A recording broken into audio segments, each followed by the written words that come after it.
Mobile phone का use हमारे में से हर कोई करता है, लेकिन जब हम इंडिया में किसी को कॉल लगाते हैं तो जो नंबर हमारे सामने +91 आता है, यह क्यों आता है और इसका क्या मतलब होता है, चलिए इसके बारे में मैं आपको बताता हूँ। यह +91 जो नंबर होता है, यह एक कोड होता है जो कि एक एजेंसी द्वारा दिया गया होता है। उसका नाम है ITU, इंटरनेशनल टेलीकम्युनिकेशन यूनियन। इस एजेंसी की स्थापना 17 मई 1865 को पेरिस में हुई थी और इसका जो हेडक्वार्टर है वो जिनेवा में है। ये जो एजेंसी है वो यूनाइटेड नेशन का हिस्सा है। यूनाइटेड नेशन में टोटल 193 कंट्रीज हैं।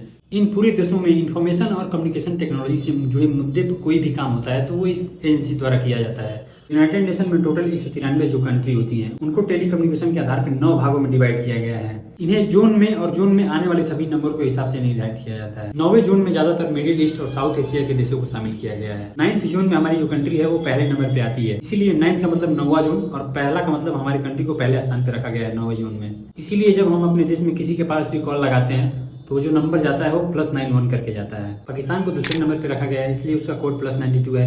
अफगानिस्तान को तीसरे नंबर पे रखा गया है, इसलिए उसका कोड +93 है। ऐसे ही करके श्रीलंका का कोड 94 है और तुर्की का कोड +90 है। भारत में आप जब भी कहीं भी कॉल लगाते हैं तो कॉल लगाते समय हमारे मोबाइल नंबर के सामने प्रीफिक्स एक जुड़ जाता है +91 का और ये ऑटोमेटिक लग जाता है। लेकिन यहीं अगर आपको किसी और कंट्री में कॉल लगाना है तो उस कंट्री का जो कोड होगा वो आपको प्रीफिक्स के तौर पे उस नंबर के आगे लगाना पड़ेगा, तभी वो कॉल किसी और कंट्री में जाएगा, अन्यथा नहीं जाएगा।